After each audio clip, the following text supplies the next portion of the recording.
Sou alguém que faz exercícios regularmente. Não sinto que precise pagar mensalidade de academia. Corro na rua e, quando dá, em algum parque maior. Às vezes, nos fins de semana, saímos para lugares arborizados nos arredores da cidade para esticar as pernas e esfriar a cabeça. Naquele dia fomos ao parque. Acordamos cedo, com o céu ainda meio cinza e um ar fresco que na cidade já não se sente. Sempre que saíamos assim, levávamos o Coca-Cola, nosso pitbull branco. Ele é forte, com o peito largo e os olhos bem expressivos, mas mais brincalhão do que qualquer outra coisa. Adora correr, se jogar na vegetação e saltar entre a grama alta. Pegamos uma trilha que já conhecíamos, nada complicada, mas com inclinação o suficiente para fazer as pernas arderem um pouco depois dos primeiros minutos. A floresta estava como sempre.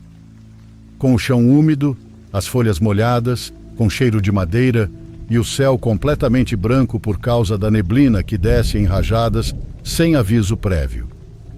Depois de uns 30 minutos de caminhada, ouvimos que vinha um casal de bicicletas atrás de nós.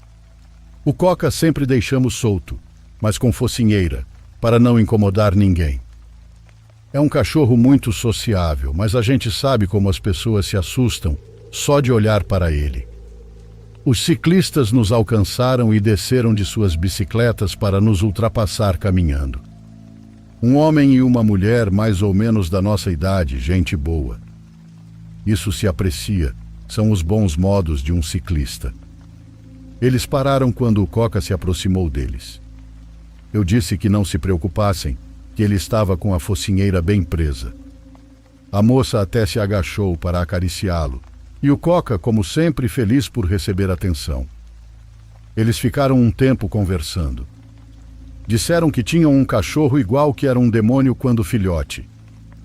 Faziam festa para ele, abraçavam, e o cachorro babando de felicidade. Foi um momento bonito. Eles se despediram desejando um bom caminho. Nós respondemos com um obrigado igualmente e os vimos pedalar até desaparecer entre as árvores. Seguimos caminhando por mais uns 20 minutos, sem pressa, quando de repente vimos algo estranho. Eram 2 bicicletas jogadas ao lado da trilha. E não só isso, também havia um rastro de coisas. Um capacete enfiado pela metade na vegetação, uma garrafa de água pingando sobre a terra e uma mochila meio aberta. Com certeza eram as coisas do casal com quem havíamos acabado de conversar. Prestamos atenção ao redor, mas não os vimos nem ouvimos. O lugar onde seus pertences estavam espalhados não tinha cara de parada rápida. Não se deixa as coisas desse jeito quando alguém vai só resolver um xixi entre as árvores. No máximo você encosta a bicicleta em um tronco e ajeita seus pertences. Aquilo parecia ter sido ao acaso, como se tivessem fugido ou fossem levados. Minha esposa, sem dizer nada, tirou a focinheira do Coca caso alguém quisesse nos pegar de surpresa. Nós nos olhamos e entendemos a mesma coisa. Alguém tinha feito algo com eles, e esse alguém, fosse quem fosse, ainda precisava estar por ali. Decidimos voltar. Caminhávamos rápido, olhando para todos os lados. Nos haviam dito que ocorriam assaltos ali, mas sempre acreditamos que era coisa da parte baixa, onde tudo parece tão caótico. Estávamos a uns 20 passos do local quando percebemos que o cachorro não vinha conosco. Ele estava parado lá atrás com o corpo tenso, o pelo arrepiado, olhando entre as árvores. Na direção contrária, ele viu algo. Começou a latir com uma raiva que nunca tínhamos visto nele. Rosnava como se estivesse prestes a se lançar. Gritamos para ele vir, mas ele reagiu ao contrário e disparou correndo como se algo o chamasse com urgência. Vimos ele desaparecer entre a vegetação e, embora já não o tivéssemos à vista, ainda escutávamos seus latidos lá dentro. Nós tínhamos que ir atrás dele, não podíamos deixá-lo sozinho apesar da situação. De repente, silêncio. Ele parou de latir. Começamos a ficar muito preocupados. Gritamos seu nome, assobiamos, procuramos, e vasculhamos aquela parte da floresta, tentando não nos afastarmos mais de 1 metro um do outro. Eu cuidava das costas dela, e ela das minhas. Horas, e não encontramos nada. Descemos correndo direto para procurar uma viatura. Por sorte, havia uma na estrada. Explicamos tudo, pedimos ajuda, dissemos que não era só pelo cachorro, que havia um casal que tínhamos acabado de conhecer e que muito provavelmente estava em perigo. Subimos com um grupo de mais ou menos 12 pessoas, incluindo policiais, outros excursionistas que se ofereceram para ajudar e gente do próprio bosque que já passou por coisas estranhas. Chegamos até o ponto onde dissemos ter visto as bicicletas, mas elas já não estavam lá. Havia, porém, rastro dos pneus na terra úmida que terminavam ali, como se as bicicletas tivessem sido levadas nas costas. Isso foi realmente o mais estranho, porque alguém tentou limpar a cena, mas não fizeram um bom trabalho. Ficaram detalhes. Os ciclistas nunca foram encontrados. O cachorro, sim, voltou sozinho. Já era quase o fim da tarde quando estávamos retornando com o grupo, cobertos de lama, com a roupa encharcada pela umidade da floresta, quando um dos policiais recebeu uma chamada pelo rádio. Fomos até a entrada principal, onde ficam as barracas e a cabine de vigilância. Lá estava o Coca, esperando por nós sem nenhum arranhão. Não tinha sangue nem marcas, tampouco sinais de que alguém o tivesse levado. Parecia ter se perdido por um tempo em outro mundo e depois decidido voltar. Do casal não se soube mais. Foram feitos registros e vasculharam a área. Perguntaram para nós repetidas vezes se os conhecíamos. Dissemos que não, que só havíamos conversado 5 minutos naquele dia e que tudo o que sabíamos era que tinham bicicletas, uma branca com vermelho e outra preta com detalhes verdes. Durante todo o tempo em que as equipes de busca estiveram mobilizadas, sempre vinha alguém nos perguntar se tínhamos certeza de que os vimos. Perguntavam se realmente haviam falado conosco, se não estávamos confundindo com outro casal e se não era uma alucinação. Não será que vocês inventaram um casal perdido só para que ajudássemos a procurar o cachorro de vocês? Cada vez mais nos faziam sentir que estavam questionando a nossa versão, como se nas entrelinhas estivessem dizendo que talvez nada tivesse acontecido. Eu estou 100% seguro de que aquelas pessoas eram reais. Não foram uma aparição, nem um sonho, nem algo estranho inventado pela mente por causa da altitude. Eram pessoas de carne e osso, tinham cheiro de perfume e de suor limpo. O que disseram era coerente, já que falaram sobre o cachorro deles, sobre como ele se comportava quando filhote e como destruía coisas. Evocaram memórias reais, nada de outro mundo. Mas como acontece muitas vezes quando não há mais rastros, quando não há corpo nem explicação, as pessoas começam a dizer outras coisas. Falavam que talvez não fossem pessoas, que talvez tenhamos visto um par de fantasmas e que não fomos os únicos. Ficamos sabendo que outras pessoas, em várias ocasiões, disseram coisas parecidas. Falaram que na mesma trilha viram um par de bicicletas descendo rápido e que ao ceder passagem não vinha ninguém montado nelas. Mencionavam que as bicicletas passavam sozinhas, perfeitamente alinhadas uma atrás da outra. E o mais estranho é que quase sempre desaparecem exatamente pelo mesmo lugar onde vimos as trilhas largadas um pouco mais acima. Ninguém encontrou explicação, e ninguém encontrou os corpos dessas pessoas.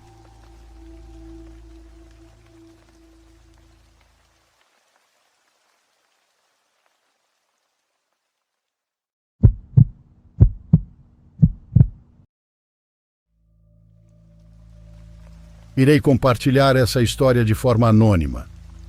A gente chamava essa rua de A Baixa. Não tinha nome no mapa, era só uma rua de terra que ligava o último poste de luz da colônia ao rio. Nos anos 70, voltar da escola era caminhar com os cadernos grudados no peito e o ouvido atento. Eu tinha 15 anos e minha mãe repetia a mesma coisa todas as tardes. Não entre pelas hortas. E se vir uma luz, siga ela. A luz não era metáfora. Desde a primeira semana, quase sempre que eu saía tarde, via uma moça caminhando na minha frente com uma lamparina de querosene. Ela não ia depressa e parecia medir os passos com paciência. O ralo alaranjado desenhava o contorno da saia e do cabelo preso.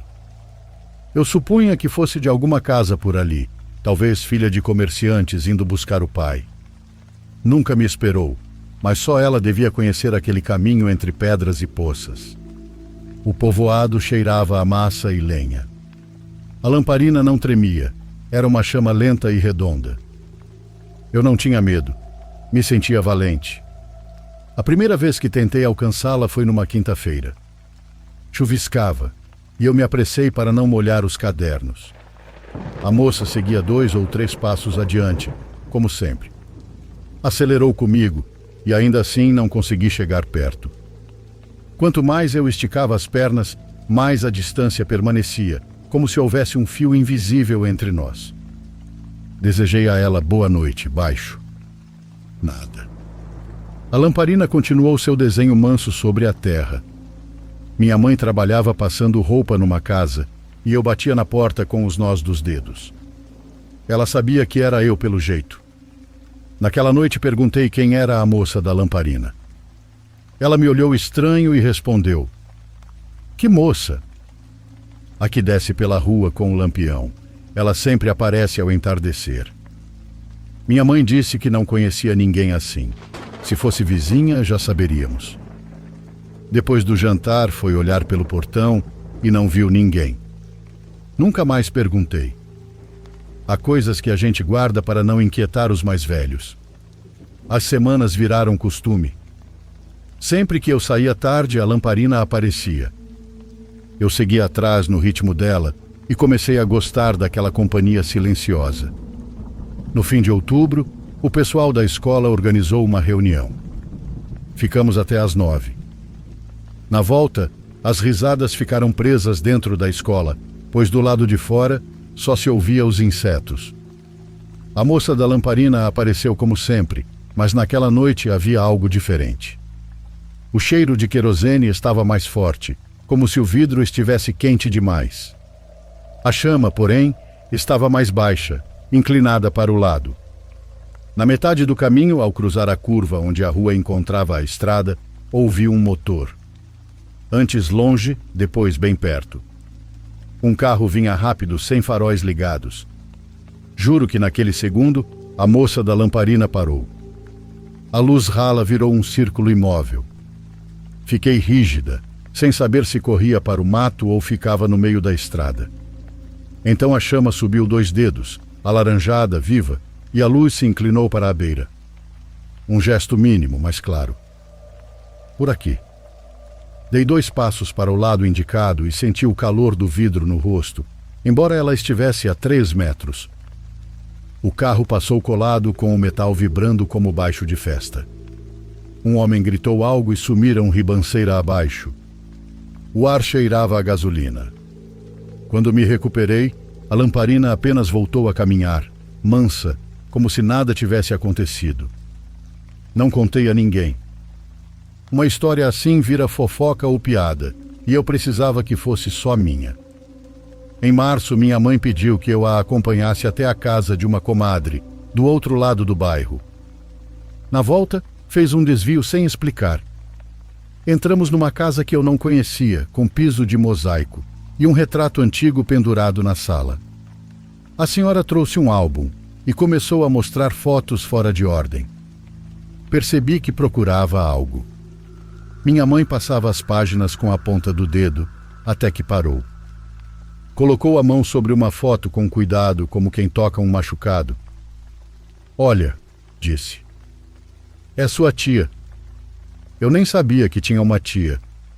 Na foto, vi uma jovem de cabelo preso e vestido claro, olhando para o lado, não para a câmera. Na outra mão, segurava uma lamparina de querosene. Fiquei presa àquele detalhe como se fosse um desenho. "Ela morreu aos 17 anos", disse a senhora. Um carro atropelou na rua baixa, na mesma hora que você costuma voltar da escola. Ia se casar com um rapaz da loja de materiais, mas passou um caminhão sem luzes e... Não lembro do resto.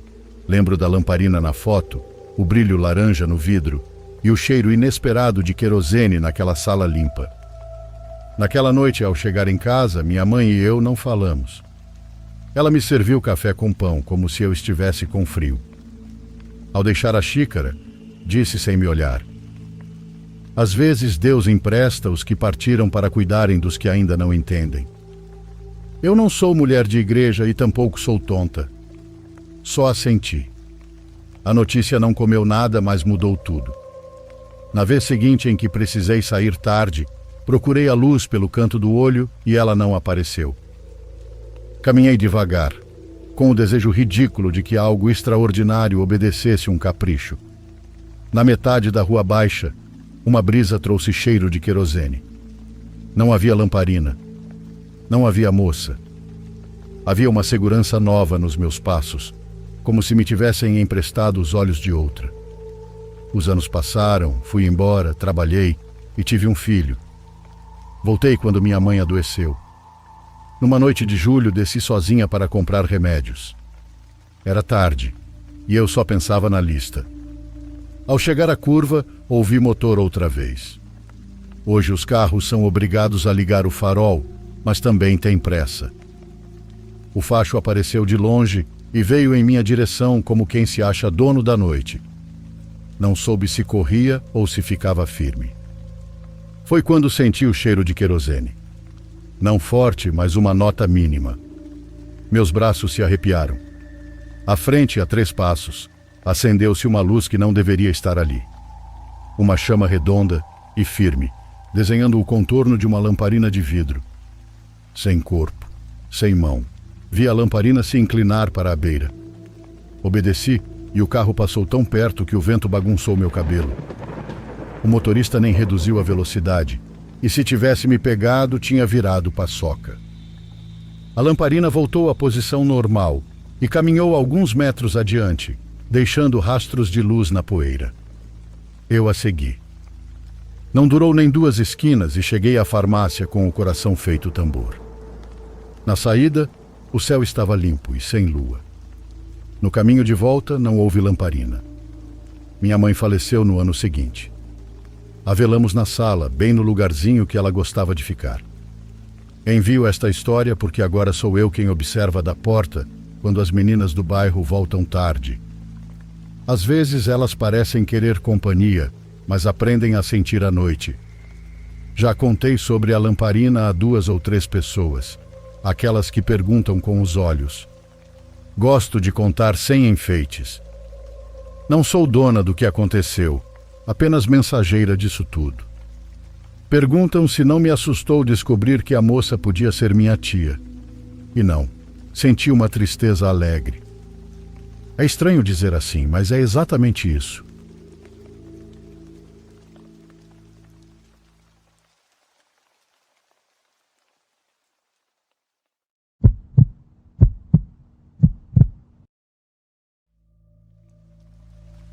Eu não sou daqui de Pernambuco. Cheguei quando tinha uns 9 anos. Minha mãe veio trabalhar com uma tia e me colocaram na escola primária do povoado. Era uma escola pequena, com 3 salas, chão de terra e uma direção que também funcionava como a cooperativa. Foi ali que conheci uns moleques que já sabiam de tudo. Eles cresceram naquele lugar e se moviam como se o povoado fosse deles. Assim que perceberam que eu não era de lá, começaram a me testar. Nada muito pesado no começo, mas com aquele tom de "vamos ver se você aguenta". Um dia me convidaram para ir ao morro depois das aulas. Era sexta-feira e disseram que lá tinha algo que eu precisava ver, que se não fosse era melhor nem andar com eles. "Sabe o que tem depois do campo de futebol?", me perguntou um deles. Quando respondi que não, eles só se olharam e riram. Me levaram por uns caminhos que nem pareciam trilha, só mato, galhos arranhando os braços e montes de pedra. Mas eles conheciam bem, não hesitavam e andavam rápido. Eu tinha dificuldade para acompanhar e toda hora diziam que já estávamos quase chegando. O sol ainda estava alto, mas já começando a descer.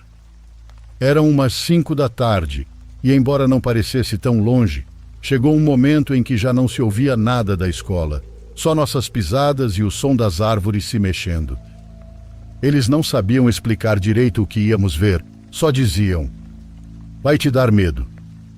Quando perguntei se já tinham ido antes, um deles falou: "Não entra, só olha. Se entrar, você tá ferrado."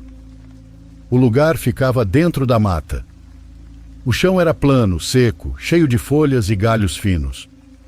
No meio disso tudo havia uma casinha de madeira velha, com telhado de 2 águas e paredes cobertas de musgo. Não tinha caminho nem cerca.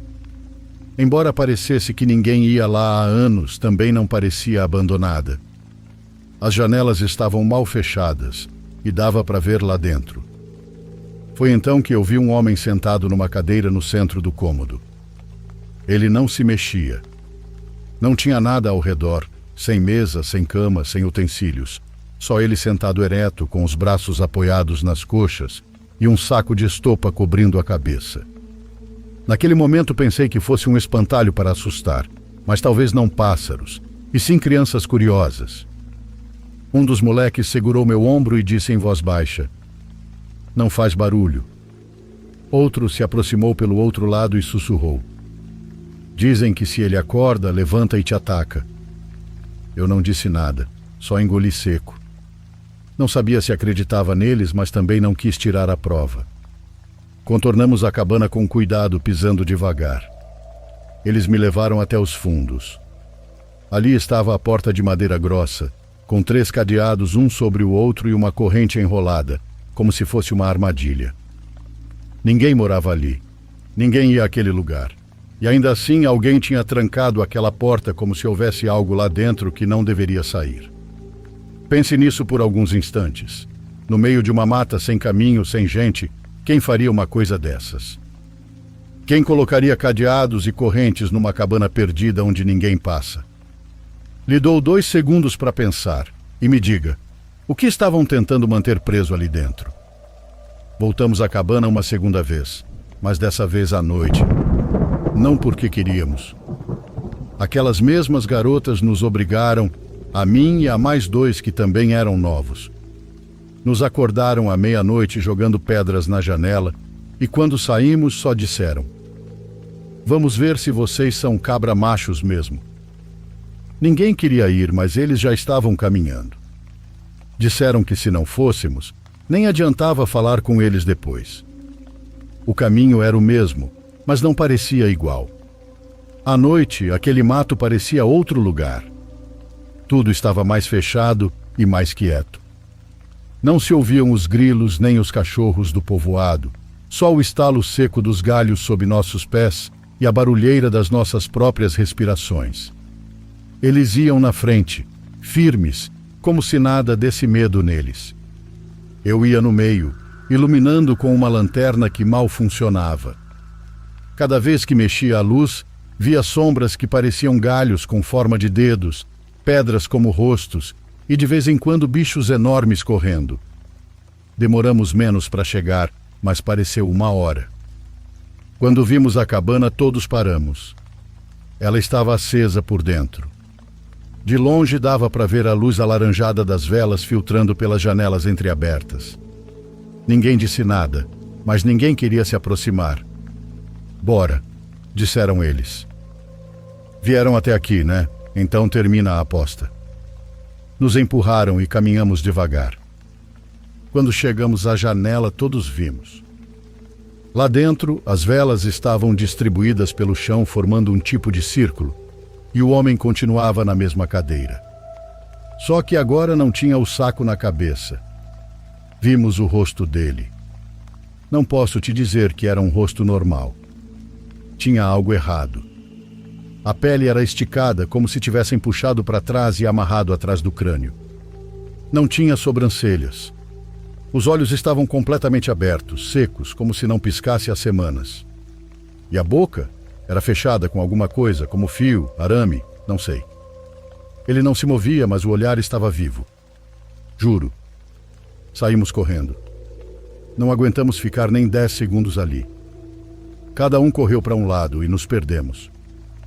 Eu fiquei andando em círculos por quase 4 horas, sem saber para onde ir, sem lanterna, tropeçando e rezando.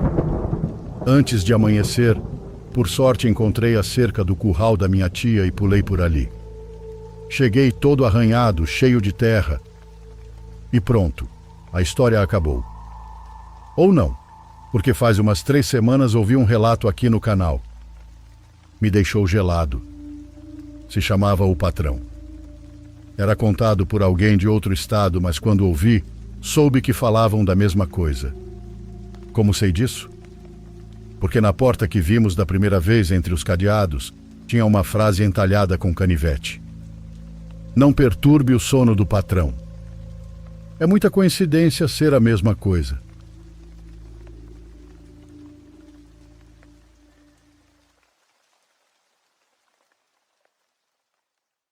Por favor, curta e se inscreva se você estiver gostando. Agora continuamos.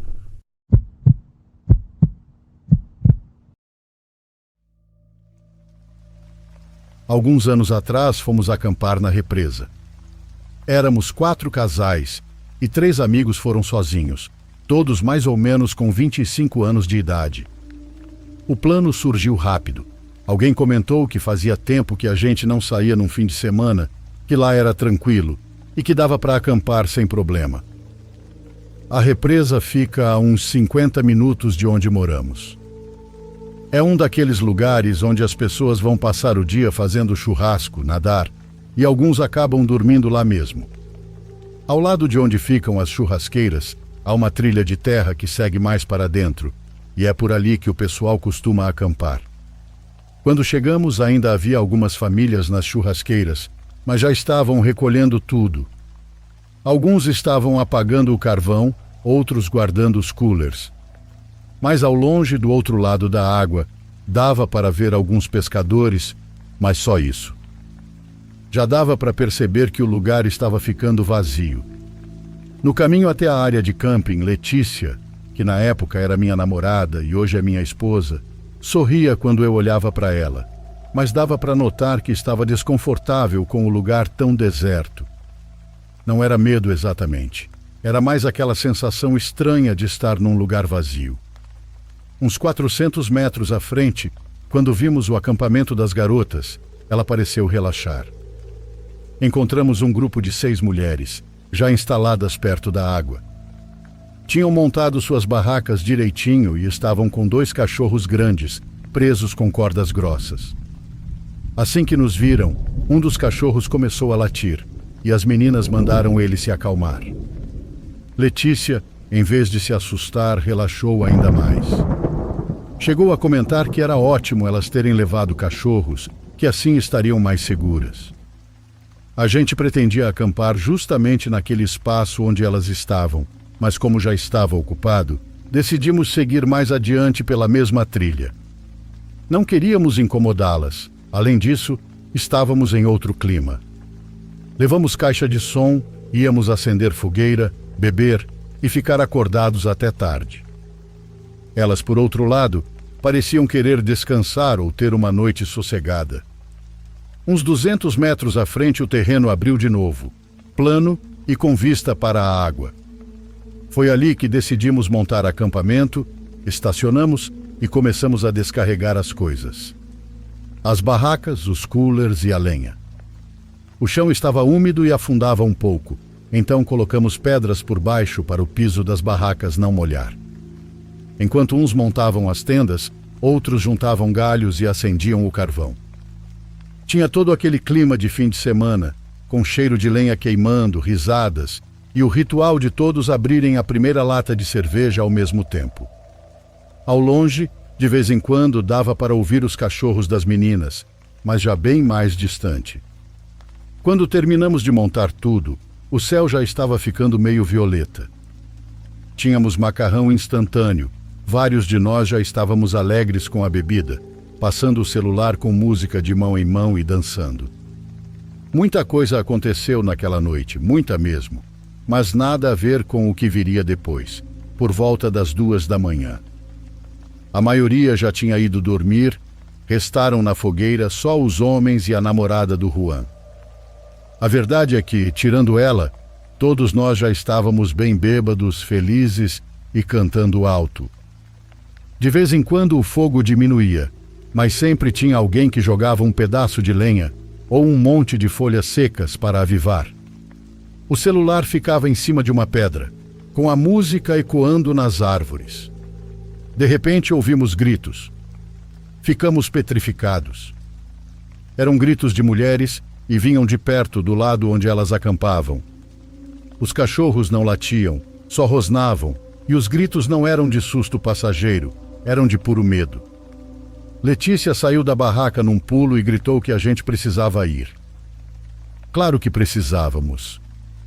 Por humanidade, não dava para ficar parados, e com o álcool na cabeça, a sensação era de que era nossa obrigação. Fomos todos a pé, corajosos demais, iluminando o caminho com os celulares. Não vi em que momento, mas Juan já estava com uma faca na mão. Até as meninas do nosso grupo, que já tinham dormido, levantaram e foram atrás. Como iríamos deixá-las sozinhas lá? Andamos rápido. O ar tinha um cheiro estranho, que piorava quanto mais nos aproximávamos. Quando chegamos ao acampamento delas, vimos algo que jamais imaginaríamos. Primeiro verificamos se elas estavam bem, e estavam. Em pé, assustadas, mas intactas. O problema era outro. Os cachorros estavam em cima de alguém. Um homem. Ele estava caído no chão. A princípio pensamos que era um intruso e que os cães o estavam segurando para impedir que ele as machucasse, mas logo percebemos que ele não se mexia. Os cães mordiam e puxavam o corpo, como se cada um quisesse ficar com um pedaço. Não dava para ver direito com a luz fraca, mas o chão brilhava e o ar tinha um cheiro forte demais. Cheiro de carne podre. Ninguém teve coragem de se aproximar. Um dos cachorros levantou a cabeça com o focinho sujo e ficou nos olhando sem soltar o que estava preso entre os dentes. Foi aí que entendemos que o que eles estavam destroçando não era um intruso, era um cadáver. Assim que um dos cachorros nos viu, largou o que tinha, o outro fez o mesmo e vieram na nossa direção. Eu apenas fechei os olhos e me cobri com os braços à frente, esperando o pior. As garotas gritaram para que eles se acalmassem, e os cães se sentaram na hora, respirando daquele jeito cansado deles. Letícia perguntou às garotas se estavam bem. Elas disseram que sim, mas dava para ver que estavam assustadas, e não era para menos. O corpo seguia ali, jogado no chão, mal visível pela luz trêmula das lanternas. Deixem ele aí, eu disse. A gente ajuda vocês a mover o acampamento, não querem ir para onde estamos? Elas disseram que sim, que ajudássemos a mudar as coisas de lugar, mas hesitavam em ir conosco. Diziam que fazíamos muito barulho e que já estavam dormindo quando tudo aconteceu. Mesmo assim, recolheram o mais importante: mochilas, barracas e utensílios. Entre todos movemos as coisas mais pesadas. Foi rápido, pois ninguém queria ficar ali mais tempo do que o necessário, vendo ou cheirando aquilo. Quando terminamos, Letícia pediu às garotas que contassem exatamente o que tinha acontecido. Uma delas disse que percebeu pelo cheiro que de repente sentiu um fedor muito forte, como animal morto, e depois ouviu os cães rosnando. Saiu para ver e os viu exatamente como nós vimos depois, disputando entre eles pela carne. Então ela gritou e todas saíram, mas por mais que mandassem os cães largarem o corpo, eles não obedeciam. De onde será que eles desenterraram isso? Alguém perguntou. Elas pediram desculpas por nos assustarem. Letícia disse que não tinha problema. Até prometeu que se quisessem ir para lá com a gente ia desligar a música. Era justo. O susto tinha derrubado nossa bebedeira. Uma delas estava ajoelhada, lavando o focinho dos cães perto da bacia, quando ouvimos um barulho vindo do lado de onde era o acampamento delas. Bem onde o corpo tinha ficado. Foi o som de algo se arrastando ou se movendo pela terra úmida. Os cães ficaram em alerta de novo. Por sorte, alguém teve a boa ideia de amarrá-los a uma árvore antes de começar a limpá-los daquela sujeira que ainda estava grudada no pescoço deles. Juan pegou uma lanterna, a namorada dele também, e foram ver. Eu estava quase indo junto, mas Letícia me segurou. Vimos os dois se afastando e a luz balançando entre as árvores até desaparecer. Segundos depois, escutou-se um grito. Era ela correndo de volta com o rosto transtornado e tudo o que conseguiu dizer foi que o morto tinha acabado de se levantar. "Vamos", disse Letícia, puxando meu braço. Fomos. O morto não estava lá e Juan também não. Ficamos apavorados de verdade. Começamos a gritar por ele por todos os lados, com a voz cortada de medo, iluminando com as lanternas sem saber para onde apontar. Naquele momento, tudo o que pensávamos era em encontrá-lo, mesmo que isso significasse entrar mais fundo na mata, correndo o risco de nos perdermos. Não nos separamos. Ficamos todos juntos, avançando devagar, seguindo uns ruídos que pareciam passos. Os passos eram lentos, desajeitados, como se alguém se movesse sem rumo entre as árvores. Mas depois de alguns metros os sons foram diminuindo, até que só se ouvia o vento e a água lá embaixo se movendo devagar contra as pedras. Letícia apertava meu braço e ninguém dizia nada, apenas iluminávamos para onde achávamos que aquilo tinha ido. O que iluminávamos parecia se mexer, mas quando dávamos um passo não havia nada. Ficamos gritando uns 20 minutos até que ouvimos um assobio. O som veio de mais acima, e assim que ouvimos, fomos direto para lá. Ele nos guiou rápido até onde estava. Encontramos Juan completamente nu, com o peito e as costas avermelhados, cheios de marcas, como se tivessem batido nele com um chicote. Ele cobria a frente com as mãos e tremia de frio. Ficamos desesperados. A namorada dele estava fora de si, prestes a desmaiar, e ele só conseguiu dizer que fôssemos rápido para o acampamento, que lá contaria tudo. Eu dei minha blusa para ele cobrir pelo menos a cintura, e voltamos quase correndo. Quando finalmente chegamos, ele sentou ao lado da fogueira e começou a falar, ainda tremendo. Disse que viu o corpo se levantar, depois a namorada dele se assustou e o deixou sozinho, mas que ele decidiu seguir o corpo para ver para onde ia. Caminhou, segundo ele, uns 100 passos até chegar a uma fogueira. Na fogueira havia mulheres nuas caminhando por cima do fogo, sem que nada acontecesse a elas. Disse que elas não precisaram vê-lo para perceber que ele estava ali, porque em um momento todas viraram ao mesmo tempo. Ele sentiu de repente algo empurrando-o para perto delas, uma força que ele não soube de onde vinha. Quando percebeu, já estava diante do fogo, e ali entre todas, arrancaram sua roupa à força e lhe deram 6 golpes com algo que soava como um chicote. Ele nos mostrou a luz da fogueira, e dava para ver a carne viva nas costas e no peito. Ninguém disse nada, só se ouviu o vento e depois risadas doidas. Risadas que, segundo ele, eram daquelas mulheres, mas que pareciam vir de todos os lados. Nos olhamos e Letícia disse: "Acho melhor irmos ficar com as garotas." Movemos o acampamento para perto delas, ficamos mais juntos, contamos a elas o que Juan tinha visto, e certamente foi de lá que os cães trouxeram o morto. "Lembre que as bruxas fazem coisas com cadáveres", alguém disse. Ficamos apavorados. Depois disso, não fizemos mais barulho, não ligamos música e ficamos em silêncio. Nessa noite ninguém dormiu direito e no dia seguinte fomos embora cedo. Umas 2 semanas depois, vi Juan.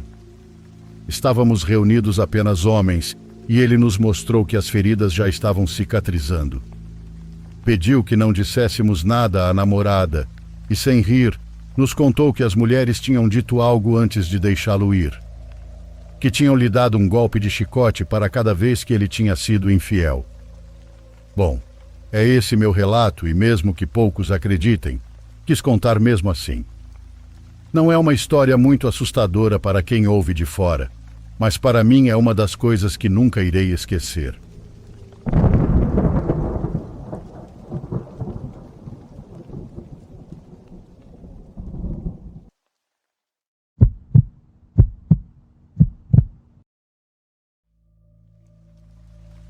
Eu tenho feito trilha sozinho há 6 anos.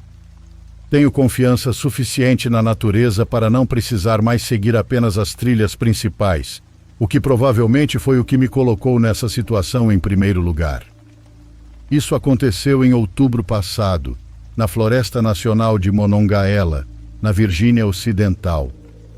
Eu tinha dirigido até lá, vindo da Virgínia, para um fim de semana prolongado, planejando explorar algumas das áreas mais remotas, que quase não recebiam visitantes. O clima estava perfeito, uns 13 graus se eu tivesse que adivinhar, nublado, mas sem chuva. Eu estava ansioso por um pouco de solidão de verdade. Eu já estava há umas 4 horas caminhando quando cheguei ao que só posso descrever como um desfiladeiro. Não era um cânion enorme, nem nada, mas era fundo o suficiente. Uns 10 a 12 metros até um fundo rochoso com um pequeno córrego correndo por ali. Não seria morte garantida se você caísse, mas com certeza quebraria algo, e as paredes pareciam impossíveis de escalar, cheias de xisto solto e saliências. Havia um enorme carvalho caído, atravessado de um lado a outro em um leve ângulo. Era bem grosso esse carvalho. A casca estava gasta pelo tempo, e provavelmente por outros caminhantes que o usaram como ponte. Eu inspecionei por alguns minutos para ter certeza de que era seguro, e decidi que parecia firme o suficiente para mim. Atravessei com calma, tentando manter o foco. Consegui chegar do outro lado em segurança, e quando finalmente tocava o chão firme de novo, percebi que estava com uma ótima descarga de adrenalina por causa daquele equilíbrio precário. Mas aí ouvi um som ritmado atrás de mim. Um som de toque-toque, como algo batendo em madeira.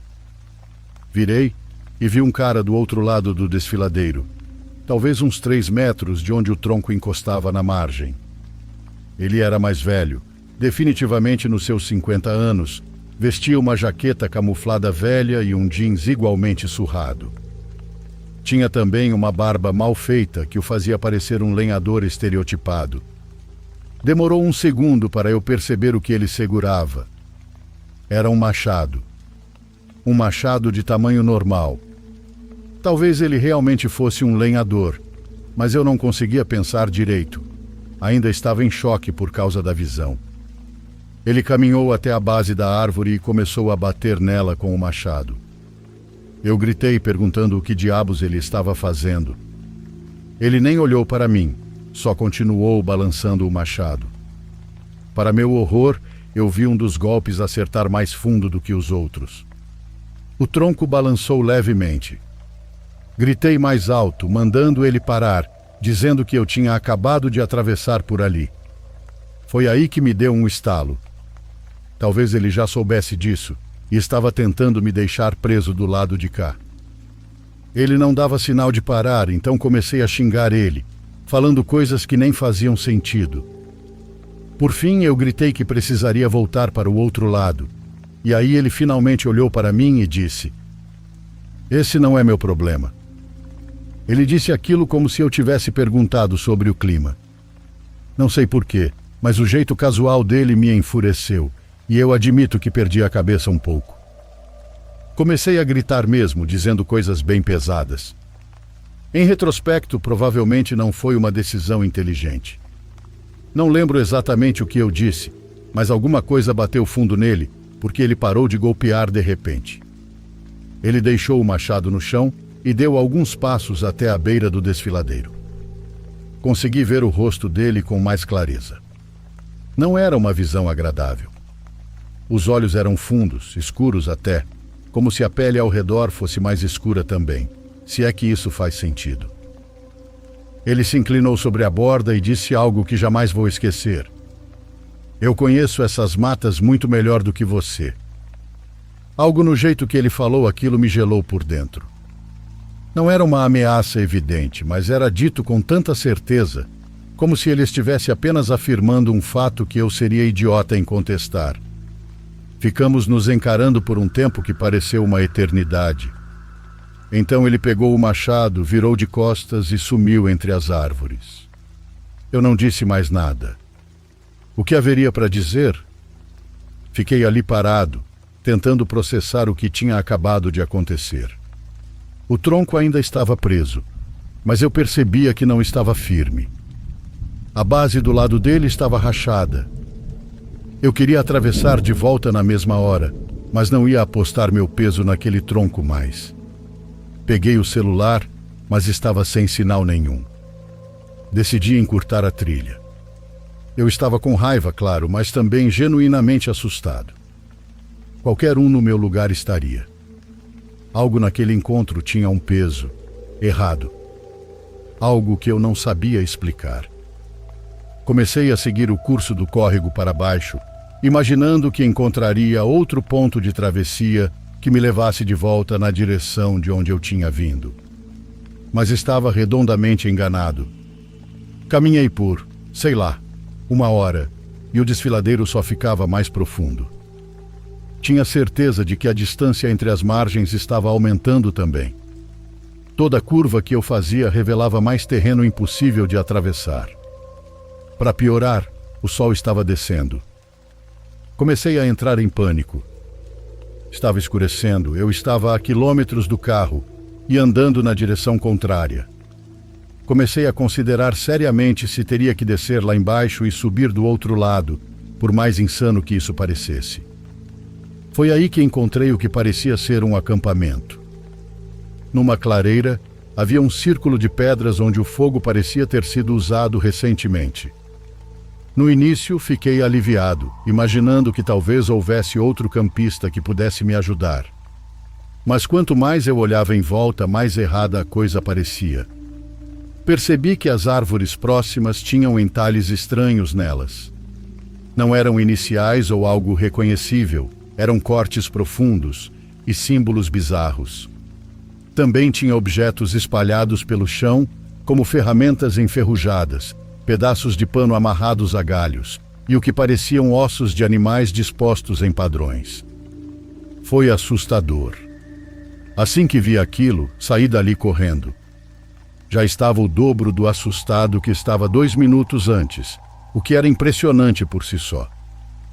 E aí, como se não pudesse piorar, comecei a ouvir sons atrás de mim me seguindo. Toda vez que virava, o som parava. Comecei a pensar que algum predador estava me seguindo. Acelerei o passo, torcendo para o que quer que fosse desistisse. Mas não. Os sons ficaram mais altos e mais próximos. O que aconteceu depois foi a coisa mais assustadora que já vivi. Assim que ouvi o som de novo, virei rapidamente e vi alguém se escondendo atrás de uma árvore. Uma pessoa. Fiquei paralisado, varrendo as árvores com os olhos, e percebi que não era só um. Havia outro mais à esquerda. Eles estavam se espalhando. Estavam me cercando.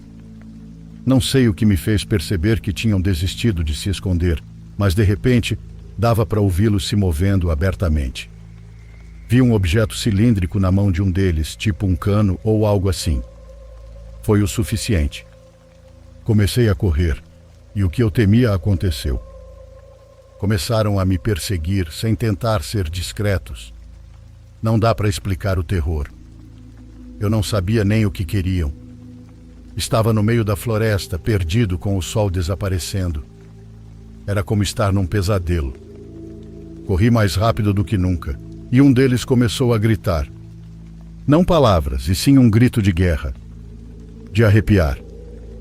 Continuei correndo, com o desfiladeiro ainda à minha esquerda, e quando pensei que não conseguiria mais de tanto cansaço, vi outro tronco caído. Esse era bem menor que o primeiro, mas não tinha escolha. Sem pensar, subi nele e comecei a cruzar. Nem verifiquei se estava firme, só apostei minha vida naquela árvore. Foi tenso e eu estava exausto. Mas graças a Deus deu certo. Quando cheguei do outro lado, virei para encarar. Eram 3 pessoas me seguindo. Todos pareciam cópias do primeiro cara que me bloqueou antes. Sujos, com roupas rasgadas, um deles segurando o que parecia mesmo ser um cano. Um deles colocou a mão no tronco como se fosse atravessar, mas recuou. Os três ficaram me encarando por alguma razão e fiquei travado. Então um deles disse: "Vaza daqui, você deu sorte." Era só isso que eu precisava ouvir. Eu virei e corri. Nunca ouvi passos atrás de mim. A floresta ficou estranhamente silenciosa. A escuridão não ajudava e precisei lutar contra alguns momentos de pânico total. De alguma forma, consegui me orientar de volta até a trilha principal. Quando cheguei no carro, dirigi de volta para casa e contei o que pude. Já faz meses. Eu ainda faço trilha, mas não é mais a mesma coisa. Eu realmente espero que eu volte a curtir isso, porque trilhar era a minha coisa favorita. Agora mal consigo fazer isso sem lembrar daquele dia. Foi muito assustador. Principalmente o primeiro cara com o machado. O jeito que ele me olhou é aterrorizante pensar que eu poderia ter perdido a vida naquele dia na floresta.